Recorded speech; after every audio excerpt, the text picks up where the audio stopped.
ജമ്മു കാശ്മീരിൽ വീണ്ടും ഡ്രോൺ ആക്രമണം. ജമ്മു നഗരപ്രദേശങ്ങളിലാണ് ഡ്രോൺ ആക്രമണം നടന്നിരിക്കുന്നത്. നിലവിൽ 11 ഡ്രോണുകൾ തകർത്തതായി റിപ്പോർട്ട്. വിവരങ്ങളുമായി അബ്ദുൾ റഷീദ് ചേരുകയാണ്. അബ്ദുൾ റഷീദ്, വീണ്ടും ഇതാ പ്രകോപനവുമായി പാകിസ്ഥാൻ രംഗത്തെത്തിയിരിക്കുകയാണ്. ഇന്നലത്തേതുപോലെ തന്നെ ഇന്നും ആവർത്തിക്കുവാൻ പോകുന്നു. ഈ ഒരു സമയം ഏതാണ്ട് 8 മണിയോടുകൂടിയാണ് അവിടെ ഇത്തരത്തിലുള്ള ഡ്രോൺ ആക്രമണം പാകിസ്ഥാൻ വീണ്ടും ആരംഭിച്ചതെന്നാണ് നമുക്ക് മനസ്സിലാക്കുവാൻ സാധിക്കുന്നത്. എന്തൊക്കെയാണ് നൽകുവാൻ സാധിക്കുന്ന ഏറ്റവും പുതിയ വിവരങ്ങൾ?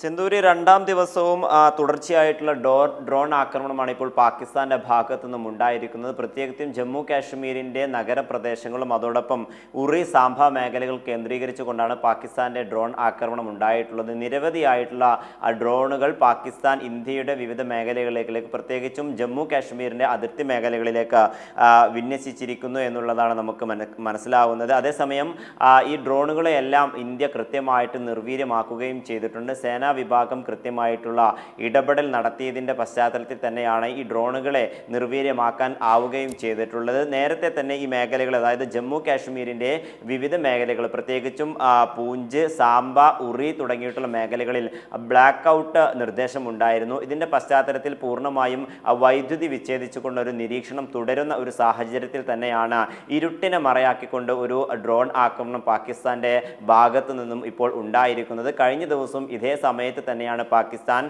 ഡ്രോൺ ആക്രമണം ആരംഭിച്ചത്. ഇപ്പോൾ തുടർച്ചയായ രണ്ടാം ദിവസവും ഡ്രോൺ ആക്രമണം ഉണ്ടായിരിക്കുന്നു. പക്ഷേ കൃത്യമായിട്ടുള്ള ഇടപെടലുകൾ നടത്തിക്കൊണ്ട് അതിനെ നിർവീര്യമാക്കാൻ ഇന്ത്യക്ക് ആയിട്ടുണ്ട് എന്നുള്ളതാണ് ഏറ്റവും ശ്രദ്ധേയമാകുന്നത്. നിലവിൽ 11ഓളം വരുന്ന ഡ്രോണുകളെ നിർവീര്യമാക്കിയിട്ടുണ്ട് എന്നുള്ളതാണ് നമുക്ക് ദേശീയ മാധ്യമങ്ങളടക്കം റിപ്പോർട്ട് ചെയ്യുന്നതായി മനസ്സിലാക്കാൻ സാധിക്കുന്നത്. അതോടൊപ്പം മറ്റു മേഖലകളിലേക്കും ഇത്തരത്തിലുള്ള ഡ്രോണുകൾ എത്തിയിട്ടുണ്ട് എന്നുള്ള വിവരവും ലഭ്യമാകുന്നുണ്ട്. എന്തായാലും ഈ ഡ്രോണുകൾ വരുന്നതിൻ്റെ ഭാഗമായി അപായ സൂചനകൾ നിരന്തരം മുഴക്കിയിരുന്നു. ഇതിൻ്റെ പശ്ചാത്തലത്തിൽ ഈ നഗരപ്രദേശങ്ങളിൽ ഉണ്ടായിരുന്ന ആളുകളൊക്കെ തന്നെയും സുരക്ഷിതമായിട്ടുള്ള കേന്ദ്രങ്ങളിലേക്ക് ജമ്മു കാശ്മീർ പോലീസിൻ്റെ നേതൃത്വത്തിൽ മാറ്റുന്ന ഒരു നടപടികളും നടന്നിരുന്നു. ഇതിന്റെ പശ്ചാത്തലത്തിൽ ആളഭയമോ അല്ലെങ്കിൽ അത്തരത്തിലുള്ള ഈ അപകടങ്ങളൊന്നും തന്നെ സംഭവിച്ചിട്ടില്ല എന്നുള്ളത് തന്നെയാണ് മനസ്സിലാക്കുന്നത്. എന്തായാലും ഈ സൈറൻ മുഴങ്ങിയതിന് പിന്നാലെ ഈ മേഖലകളിൽ, അതായത്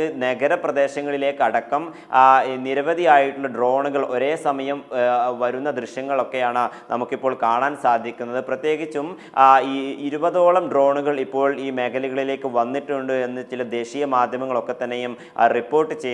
അതേസമയം ജമ്മു കാശ്മീർ മുഖ്യമന്ത്രി ഒമർ അബ്ദുള്ളയും ഇതുമായി ബന്ധപ്പെട്ട സ്ഥിരീകരണം ഇപ്പോൾ നടത്തിയിരിക്കുകയാണ്. നേരത്തെ ഒമർ അബ്ദുള്ള കാശ്മീരിൽ നിന്നും ജമ്മുവിലേക്ക് എത്തുകയും മറ്റു അപകടത്തിൽപ്പെട്ടുള്ള, അതായത് ഷെല്ലാക്രമണത്തിൽ അപകടത്തിൽപ്പെട്ടിട്ടുള്ള ആളുകളെ ആശുപത്രിയിൽ സന്ദർശിക്കുകയും ചെയ്തിരുന്നു. ഇതിന് പിന്നാലെ ഈ മേഖലയിൽ തന്നെ അദ്ദേഹം നിലനിൽക്കുകയാണ്. ഈ ഒരു പശ്ചാത്തലത്തിൽ ഈ നഗരപ്രദേശങ്ങളിൽ ഉണ്ടായിട്ടുള്ള ഡ്രോൺ ആക്രമണത്തിന്റെ ശബ്ദങ്ങളും അതോടൊപ്പം ഇത് പൊട്ടിത്തെറിക്കുന്നതുമായി ബന്ധപ്പെട്ട കാഴ്ചകളും അദ്ദേഹം കണ്ടു എന്നുള്ളതാണ് ഇപ്പോൾ എക്സിൽ കുറിച്ചിരിക്കുന്നത്. ഇത്തരത്തിൽ പാകിസ്ഥാന്റെ ഭാഗത്തു നിന്നും ഉണ്ടായിട്ടുള്ള പ്രകോപനം വീണ്ടും പ്രകോപനം ഉണ്ടായിരിക്കുന്നു എന്നുള്ളത് സ്ഥിരീകരിക്കാവുന്ന വാർത്ത തന്നെയാണ്. നിലവിൽ 11ഓളം ഡ്രോണുകൾ ഈ മേഖലയിൽ നിർവീര്യമാക്കിയിട്ടുണ്ട്. സൈന്യം കൃത്യമായിട്ടുള്ള നിരീക്ഷണങ്ങൾ നടത്തി വരികയാണ്. നേരത്തെ തന്നെ ജാഗ്രത പുലർത്തണമെന്നുള്ള നിർദ്ദേശം നൽകിയിരുന്നു. ഇതിന്റെ അടിസ്ഥാനത്തിൽ റഡാറുകൾ കേന്ദ്രീകരിച്ചുകൊണ്ട് ശക്തമായിട്ടുള്ള നിരീക്ഷണം സേനയുടെ ഭാഗത്തു നിന്നും ഉണ്ടായിട്ടുണ്ട്. പ്രത്യേകിച്ചും വ്യോമസേനയുടെയും നാവികസേനയുടെയും ഭാഗത്തു നിന്നും അത്തരത്തിലുള്ള നിരീക്ഷണങ്ങൾ ഇപ്പോഴും തുടരുകയാണ്. ഇതിന്റെ പശ്ചാത്തലത്തിൽ തന്നെയാണ് ഈ ഡ്രോണുകളെയും, അതായത് രണ്ടാം ദിവസവും വന്നിട്ടുള്ള ഡ്രോണുകളെയും നിർവീര്യമാക്കാൻ ഇന്ത്യക്ക് ആയിട്ടുള്ളത് എന്നുള്ളതാണ് ഏറ്റവും നിർണായകമായിട്ടുള്ള വാർത്തയായി നമുക്ക് റിപ്പോർട്ട് ചെയ്യാൻ കഴിയുന്നത്. നിലവിൽ പാകിസ്ഥാൻ വീണ്ടും പ്രകോപനം തുടരുന്നു എന്നുള്ളത് തന്നെയാണ് നമുക്ക് മനസ്സിലാക്കാൻ സാധിക്കുന്നത്. അതേസമയം കൃത്യമായിട്ടുള്ള ഇടപെടൽ ഇന്ത്യ നടത്തുന്നു എന്നുള്ളതും ശ്രദ്ധേയമാണ്. പ്രത്യേകിച്ചും ഈ കാശ്മീരിൻ്റെ വിവിധ മേഖലകളിൽ, ജമ്മുവിൻ്റെയും കാശ്മീരിൻ്റെയും വിവിധ മേഖലകളിൽ കൃത്യമായിട്ടുള്ള ഇടപെടൽ നടത്തണമെന്ന് നേരത്തെ തന്നെ പ്രതിരോധ മന്ത്രാലയം സേനാ വിഭാഗങ്ങൾക്ക് നിർദ്ദേശം നൽകുകയും ചെയ്തിരുന്നു. അതിൻ്റെ ഒരു അടിസ്ഥാനത്തിൽ കൃത്യമായിട്ടുള്ള നിരീക്ഷണം മേഖലകളിലൊക്കെ തന്നെയും തുടരുകയും ചെയ്യുകയാണ്. അതോടൊപ്പം പഞ്ചാബിലെയും മറ്റു അതിർത്തി സംസ്ഥാനമായിട്ടുള്ള ഹരിയാനയിലും ഇത്തരത്തിൽ ബ്ലാക്ക് ഔട്ടുകൾ ഇപ്പോഴും തുടർന്നു കൊണ്ടിരിക്കുകയാണ്. ഹിമാചൽ പ്രദേശിൻ്റെ വിവിധ മേഖലകളിൽ ബ്ലാക്ക് ഔട്ടുകൾ ഇപ്പോൾ തുടരുന്നുണ്ട് എന്നുള്ളതാണ് നമുക്ക് മനസ്സിലാക്കാൻ സാധിക്കുന്നത്. പ്രത്യേകിച്ചും പൂർണ്ണമായും വൈദ്യുതി അണച്ചുകൊണ്ടുള്ള ഒരു നിരീക്ഷണമാണ് നടത്തുന്നത്. അത്യാവശ്യ ഘട്ടങ്ങളിലല്ലാതെ ആളുകൾ പുറത്തേക്ക് ഇറങ്ങരുത് എന്നൊരു നിർദ്ദേശവും ഇപ്പോൾ ഈ സംസ്ഥാനങ്ങളിലൊക്കെ തന്നെയും നിലനിൽക്കുകയാണ്. ഇതിന്റെ പശ്ചാത്തലത്തിൽ ഈ മേഖലകൾ കൂടി ഇപ്പോൾ നിരീക്ഷണം ശക്തമാക്കുകയാണ്. പ്രത്യേകിച്ചും റഡാർ കേന്ദ്രീകരിച്ചുകൊണ്ടുള്ള ഒരു നിരീക്ഷണമാണ് സൈന്യം നടത്തിക്കൊണ്ടിരിക്കുന്നത്. ഇത്തരത്തിൽ ശക്തമായിട്ടുള്ള ഒരു പ്രതിരോധം തീർക്കാൻ ഇന്ത്യക്ക് ആകുന്നുണ്ട് എന്നുള്ളത് തന്നെയാണ് ഈ ഘട്ടത്തിൽ ഏറെ ശ്രദ്ധേയമാകുന്നത്. അബ്ദുൾ റഷീദ്, പ്രധാനമായിട്ടും ഈ ഒരു ഡ്രോൺ ആക്രമണം നടക്കുന്ന ഈ ഒരു സമയത്ത് തന്നെ അതിർത്തി മേഖലകളിലെല്ലാം തന്നെ ശക്തമായ വെടിവയ്പും നടക്കുന്നുണ്ടെന്നാണ് നമുക്ക് മനസ്സിലാക്കുവാൻ സാധിക്കുന്നത്. പ്രത്യേകിച്ചും നിയന്ത്രണ രേഖയിൽ അതിശക്തമായ വെടിവയ്പ് നടക്കുന്നു. അഖ്നൂറിലും വെടിവയ്പും കനത്ത വെടിവയ്പും ഡ്രോൺ ആക്രമണവും നടക്കുന്നുണ്ട് എന്ന തരത്തിലുള്ള വാർത്തകളും ഇപ്പോൾ ഈ സമയം തന്നെ പുറത്തു വന്നുകൊണ്ടിരിക്കുകയാണ്. അബ്ദുൾ റഷീദ്, പ്രധാനമായിട്ടും അബ്ദുൾ റഷീദ് പറഞ്ഞ പോലെ തന്നെ ഈ ഒരു ഡ്രോൺ ആക്രമണം ഇരുട്ടിനെ മറയാക്കി പാകിസ്ഥാൻ ഇവിടേക്ക് ഡ്രോൺ തൊടുത്തുവിടുമ്പോൾ അതിനെ ശക്തമായ രീതിയിൽ നിർവീര്യമാക്കുവാൻ ഇന്ത്യൻ സേനയ്ക്ക് കഴിഞ്ഞിരിക്കുന്നു എന്ന് തന്നെയും എടുത്തു പറയേണ്ടതാണ്. ഇവിടെ നമുക്കിപ്പോൾ മനസ്സിലാക്കുവാൻ സാധിക്കുന്നത് ഏതാണ്ട് സൈനിക കേന്ദ്രങ്ങളെ ലക്ഷ്യം വെച്ചുകൊണ്ടാണ് പ്രധാനമായിട്ടും പാകിസ്ഥാനിൽ നിന്നും ഈ ഡ്രോണുകളെല്ലാം വന്നിട്ടുള്ളതാണെന്നാണ് നമുക്കിപ്പോൾ മനസ്സിലാക്കുവാൻ സാധിക്കുന്നത്. സിന്ധൂര്, തീർച്ചയായും ഈ ഡ്രോൺ ആക്രമണങ്ങൾക്ക് പിന്നാലെ ഇപ്പോൾ അതിർത്തി മേഖലകളിൽ സൈന്യവുമായി ശക്തമായിട്ടുള്ള ഒരു ഏറ്റുമുട്ടൽ നടക്കുകയാണ്. പ്രത്യേകിച്ചും അഖനൂർ, കുപ്വാര, പൂഞ്ച്, ഉറി തുടങ്ങിയിട്ടുള്ള മേഖലകളിൽ, അതായത് ഈ അതിർത്തി പ്രദേശങ്ങളിൽ ഇപ്പോൾ പാകിസ്ഥാന്റെ ഭാഗത്തു നിന്നും ഇന്ത്യൻ സൈന്യത്തിന് നേരെ വെടിയുതിർക്കുന്ന ഒരു സാഹചര്യമുണ്ട്. ഇപ്പോൾ ഇരു രാജ്യങ്ങളിലെയും സേനാ വിഭാഗങ്ങൾ ഈ മേഖലകളിൽ ഏറ്റുമുട്ടുകയാണ് എന്നുള്ളതാണ് ഏറെ ആശങ്കാജനകമായി നിലനിൽക്കുന്നത്. രണ്ടാം ദിവസവും ഇത്തരത്തിൽ അതിർത്തി മേഖലകൾ കേന്ദ്രീകരിച്ച് ശക്തമായിട്ടുള്ള വെടിവെപ്പ് ഉണ്ടാകുന്നു. അതോടൊപ്പം ഡ്രോൺ ആക്രമണം എന്നുള്ളതും ഇപ്പോൾ ഏറെ നിർണായകമായിട്ടുള്ള രാത്രിയായി നമുക്കിതിനെ കണക്കാക്കാവുന്നതാണ്. കാരണം രണ്ടാം ദിവസവും പാകിസ്ഥാന്റെ ഭാഗത്ത് നിന്ന് ഇത്തരത്തിലൊരു ആക്രമണം ഉണ്ടാകുന്നു. അതേസമയം കൃത്യമായിട്ടുള്ള ഇടപെടൽ നടത്താൻ ഇന്ത്യക്ക് ആകുന്നുണ്ട് എന്നുള്ളതും ഏറെ നിർണായകമായിട്ടുള്ളതാണ്. നേരത്തെ നമ്മൾ സൂചിപ്പിച്ചതുപോലെ തന്നെ അഖനൂർ, അതോടൊപ്പം കുപ്വാര, ഉറി തുടങ്ങിയിട്ടുള്ള മേഖലകളിലാണ് ഇപ്പോൾ പ്രധാനമായും വെടിവെപ്പുകൾ നടന്നുകൊണ്ടിരിക്കുന്നത്. സൈന്യം കൃത്യമായിട്ടുള്ള ഇടപെടൽ നടത്തുന്നുണ്ട് എന്നുള്ളത് തന്നെയാണ് ഇപ്പോൾ അറിയിച്ചിരിക്കുന്നത്. അതോടൊപ്പം പത്താൻകോട്ടിലും, അതായത് ഹിമാചൽ പ്രദേശിന്റെ അതിർത്തി മേഖലയായിട്ടുള്ള പത്താൻകോട്ടിലും ഇപ്പോൾ ഡ്രോൺ ആക്രമണം ഉണ്ടായിരിക്കുന്നു എന്നുള്ള ഒരു വിവരം കൂടി ലഭ്യമാകുന്നുണ്ട്. പാകിസ്ഥാന്റെ ഭാഗത്തു നിന്നും ഇത്തരത്തിലുള്ള ഡ്രോൺ ആക്രമണങ്ങൾ രാജ്യത്തിന്റെ വിവിധ മേഖലകളിലേക്ക് വരുന്നു എന്നുള്ളതാണ് ഏറെ നിർണായകമാകുന്നത്. എന്തായാലും ഈ മേഖലയിലും, അതായത് പത്താൻകോട്ടിലും ശക്തമായിട്ടുള്ള തിരിച്ചടി ഇന്ത്യ നൽകിയിട്ടുണ്ട് എന്നുള്ളതാണ് ദേശീയ മാധ്യമങ്ങൾ റിപ്പോർട്ട് ചെയ്യുന്നത്. പ്രത്യേകിച്ചും ഇന്ത്യയുടെ പക്കൽ ഇത്തരത്തിൽ കൃത്യമായിട്ട് ഇടപെടാനുള്ള ആയുധ ശേഖരങ്ങൾ ഉണ്ട്. അത് അതിർത്തി മേഖലകളിൽ വിന്യസിക്കുകയും ചെയ്തിട്ടുണ്ട്.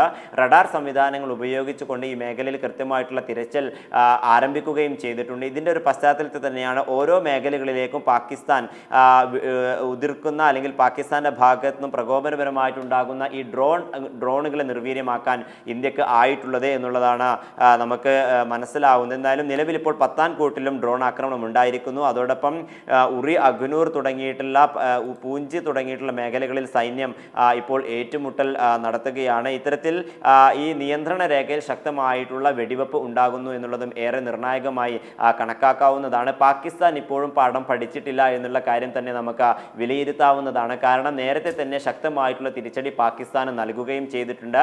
പാകിസ്ഥാന്റെ വിവിധ ഭീകര കേന്ദ്രങ്ങൾ ഇന്ത്യ ശക്തമായി തിരിച്ചടിക്കുന്നു.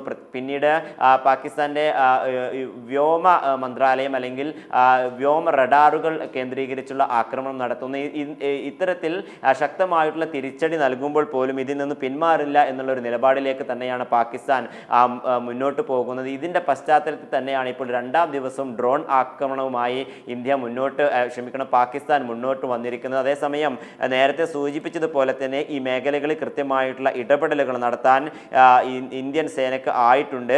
ഉന്നം വെച്ചുകൊണ്ട് കൃത്യമായിട്ട് ഈ ജമ്മു കാശ്മീരിൻ്റെ നഗരപ്രദേശങ്ങളിലേക്കാണ് ഇപ്പോൾ പ്രധാനമായും ഡ്രോൺ ആക്രമണം ഉണ്ടായിരിക്കുന്നത്. നേരത്തെ ജമ്മു കാശ്മീരിൻ്റെ അതിർത്തി പ്രദേശങ്ങളിൽ ഉണ്ടായിരുന്നു. അതോടൊപ്പം ജമ്മു സർവകലാശാല കേന്ദ്രീകരിച്ച് ഈ ആക്രമണം ഉണ്ടായിരുന്നു. അതോടൊപ്പം അമൃത്സർ മേഖലകളിൽ ആക്രമണം ഉണ്ടായിരുന്നു. ഇന്ന് ഇപ്പോൾ ജമ്മു കാശ്മീരിൻ്റെ പ്രധാനപ്പെട്ട ഈ നഗര പ്രദേശങ്ങൾ കേന്ദ്രീകരിച്ചു കൊണ്ടാണ് ഇപ്പോൾ ആക്രമണം ഉണ്ടായിരിക്കുന്നത്. എന്തായാലും ഇതിൽ നിന്നും നമുക്ക് മനസ്സിലാക്കാൻ സാധിക്കുന്നത്, പ്രത്യേകിച്ചും പാകിസ്ഥാൻ്റെ ഭാഗത്തു നിന്നും ഉണ്ടാകുന്ന ഈ ഒരു പ്രവൃത്തി സാധാരണക്കാരായ സാധാരണക്കാരായിട്ടുള്ള ആളുകൾക്കിടയിലേക്ക് അല്ലെങ്കിൽ ജനങ്ങൾക്കിടയിലേക്ക് ഇത്തരത്തിലൊരു ആക്രമണം അഴിച്ചുവിടുക എന്നുള്ളത് തന്നെയാണ് പാകിസ്ഥാൻ ലക്ഷ്യം വെക്കുന്നത് എന്ന് വേണം നമുക്ക് വിലയിരുത്താൻ. കാരണം ഇന്ത്യ കൃത്യമായിട്ടുള്ള മുന്നറിയിപ്പ് നേരത്തെ തന്നെ നൽകിയിരുന്നു. അതുമാത്രമല്ല, ഇന്ത്യ കൃത്യമായിട്ടുള്ള നിരീക്ഷണങ്ങൾ നടത്തിക്കൊണ്ട് പാക് പൗരന്മാരുടെ ജീവൻ രക്ഷിച്ചുകൊണ്ടുള്ള അല്ലെങ്കിൽ പാക് പൗരന്മാരുടെ ജീവൻ പൊലിയാത്ത രീതിയിലുള്ള ആക്രമണമാണ് നടത്തിയിട്ടുള്ളത്. അതേസമയം പാകിസ്ഥാന്റെ ഭാഗത്തു നിന്നും ഇത്തരത്തിലുള്ള നടപടിയല്ല ഉണ്ടാകുന്നത്. നേരത്തെ പഹൽഗാമിലടക്കം നിരപരാധികളായിട്ടുള്ള 26 പേരെ കൊലപ്പെടുത്തുകയും പിന്നീട് ഉറിയിലും പൂഞ്ചിലും ഷെല്ലാക്രമണം നടത്തിക്കൊണ്ട് നിരവധി ആളുകളെ കൊലപ്പെടുത്തുകയും ചെയ്തിരുന്നു. ഈ ഒരു ഘട്ടത്തിൽ പാകിസ്ഥാൻ ഇപ്പോഴും ഈ സാധാരണക്കാരായിട്ടുള്ള ആളുകളെ കൊലപ്പെടുത്തുന്നതിന് അല്ലെങ്കിൽ അത്തരത്തിലുള്ള ഒരു ആക്രമണങ്ങൾ ഉന്നം വെച്ചുകൊണ്ട് തന്നെയാണ് ഈ ഡ്രോൺ ആക്രമണങ്ങൾ നടത്തിയിട്ടുള്ളത്. എന്തായാലും ഇപ്പോൾ നിരവധി മേഖലകൾ ഇതുമായി ബന്ധപ്പെട്ട സൈന്യത്തിൻ്റെ അന്വേഷണവും അതോടൊപ്പം തിരച്ചിലും തുടരുകയാണ്. പ്രത്യേകിച്ചും ഏത് മേഖലകളൊക്കെ തന്നെയാണ് ഇപ്പോൾ ആക്രമണം നടന്നിട്ടുള്ളത്, അതോടൊപ്പം ഏതെങ്കിലും തരത്തിലുള്ള അപായം ഉണ്ടായിട്ടുണ്ടോ എന്നുള്ള കാര്യങ്ങൾ ഇപ്പോൾ സൈന്യവും വിലയിരുത്തിക്കൊണ്ടിരിക്കുകയാണ്. ഈ ഡ്രോൺ ആക്രമണവുമായി ബന്ധപ്പെട്ട ജമ്മു കാശ്മീർ മുഖ്യമന്ത്രി ഒമർ അബ്ദുള്ള അത് സ്ഥിരീകരിക്കുകയും ചെയ്തിട്ടുണ്ട്. പിന്നീട് പ്രതിരോധ മന്ത്രാലയവുമായി ഒമർ അബ്ദുള്ള ഇപ്പോൾ സംസാരിക്കുന്നുണ്ട് എന്നുള്ള കാര്യങ്ങളും ഇപ്പോൾ മാധ്യമങ്ങൾ റിപ്പോർട്ട് ചെയ്യുന്നുണ്ട്. നിലവിൽ ഇപ്പോൾ പാകിസ്ഥാന്റെ ഭാഗത്ത് നിന്നും 2ാം ദിവസവും ഇത്തരത്തിൽ ഒരു ആക്രമണം ഉണ്ടായിരിക്കുകയാണ്. സിന്ധൂരി.